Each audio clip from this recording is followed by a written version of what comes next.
Good afternoon. Welcome back. It is Friday, March 24th, 2023.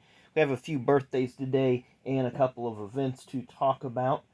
First, we will go with, on this date in 1996, Jeff Gordon won the Trans-South Financial 400 at Darlington. That would give him the second of three consecutive Darlington race wins in a row. Of course, he won the 95 Southern 500 and would go on to win the 96 Southern 500. I don't remember a lot from this race. I believe Dale Jarrett was runner-up, and Musgrave may have been third in that race. If I'm remembering the race correctly, I may not be, but I seem to remember that being the end of the race. Looking at events here, from 1974 to 1991, there were no major events held on this date.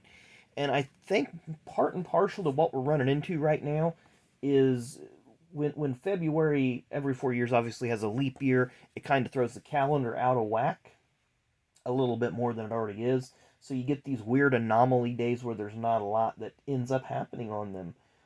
Kenny Wallace won the Spring 200 in 1991 at Volusia County for his first Busch Series win. So congratulations to Kenny for that win way back in the day. I believe that was his first win. Kurt Busch got his first Cup Series win on this date in 2002 at Bristol Motor Speedway in that crazy finish with Jimmy Spencer where they beat and banged, and Mr. Spencer started coming up with the I never forget type situation. And the last race held on this date was way back in 2019 at Martinsville, where Brad Kay led 446 of the 500 laps at Martinsville for that just ridiculous dominating day with that crazy package on the short track that allowed for very, very little passing.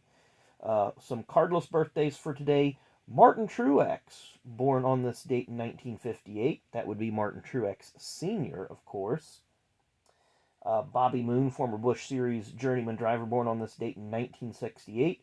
Former Truck Series kind of charter member, ran in that first year in 95. Rob McCachran, born on this date in 1965.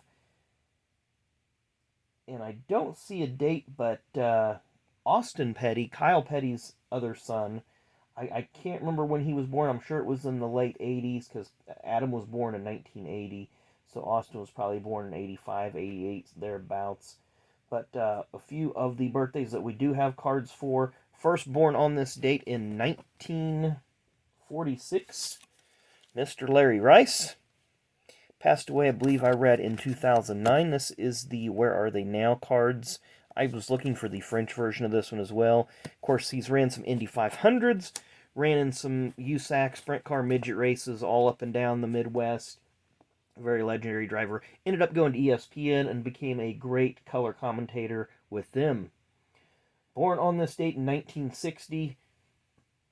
This guy's raced in just about everything you can imagine. Mr. Scott Pruett. So we got the French and the English versions of these cards, which we will flip over and show you. There you go. So you have the English and the French. And then I was looking at all these, and this is when he was driving the True Sports car. Look at that, a very early Sprint logo on a racing uniform.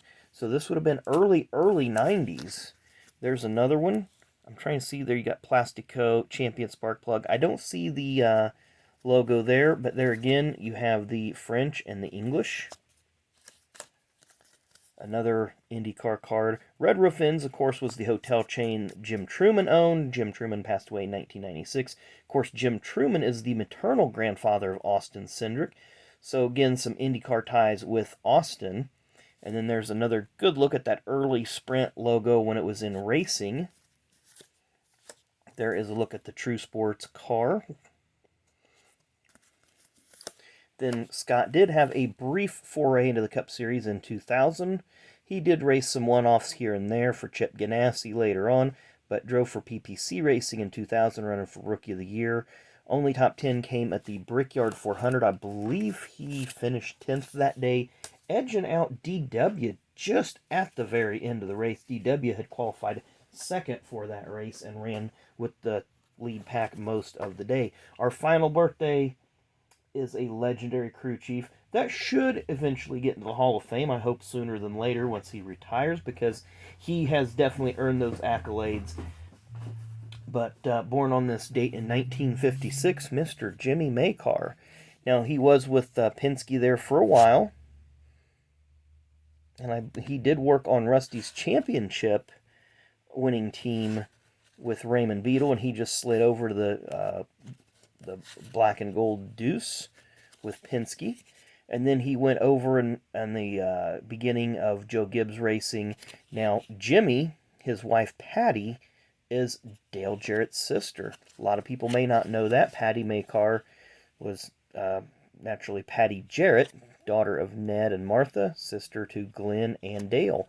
So that's kind of the tie there, brother-in-law's crew chief driver relationship. Of course, he became Bobby Labonte's crew chief.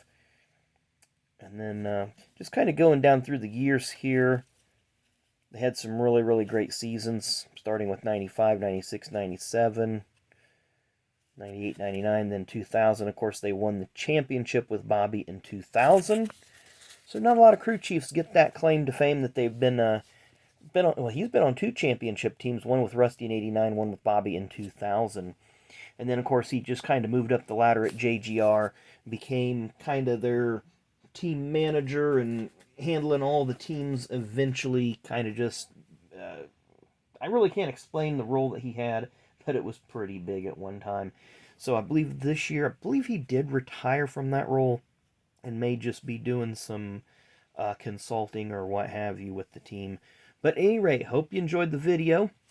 Enjoy the rest of your Friday evening. Come back and see us tomorrow. Now, tomorrow we're just going to do 2 videos. We're just going to do our normal morning rip, and then we will do our afternoon birthday video tomorrow, because I just want to kind of keep want to keep Fast Packs special and make it a Monday through Friday thing. So thanks again for watching. Enjoy the rest of your Friday, and we will see you tomorrow.